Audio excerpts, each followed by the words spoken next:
Now, you have testified that when you met with Mueller at the Justice Department, you had that meeting, that you were surprised when he told you then that he was not going to reach a conclusion on obstruction.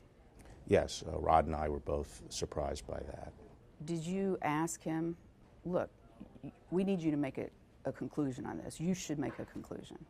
I wouldn't say I really pressed him on it. I was interested in his thinking on it, and he explained his position, said he was still thinking it through, but I didn't really press him, nor did Rod. But you left that meeting thinking that he wasn't going to have a conclusion. That's right.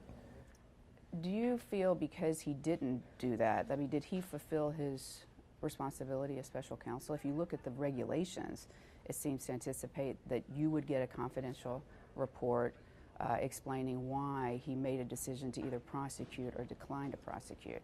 He didn't do that, it seems to me.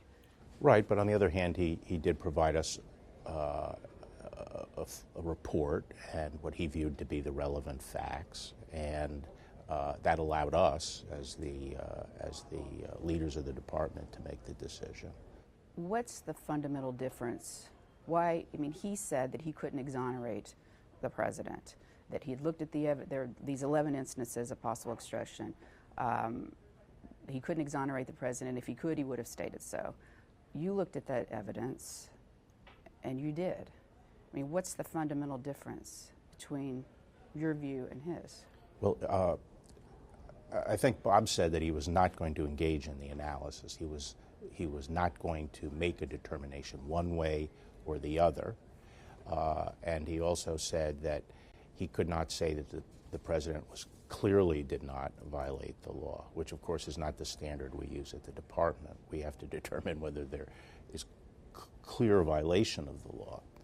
And so we applied the standards we would normally apply. We analyzed the law and the facts, and a group of us spent a lot of time doing that and determined that both as a matter of law, many of the instances would not amount to obstruction. As a matter of law? As a matter of law. In other words, we didn't agree with the legal analysis. A lot of the legal analysis in the report, it did not reflect the views of the department. It was the views of a particular lawyer or lawyers.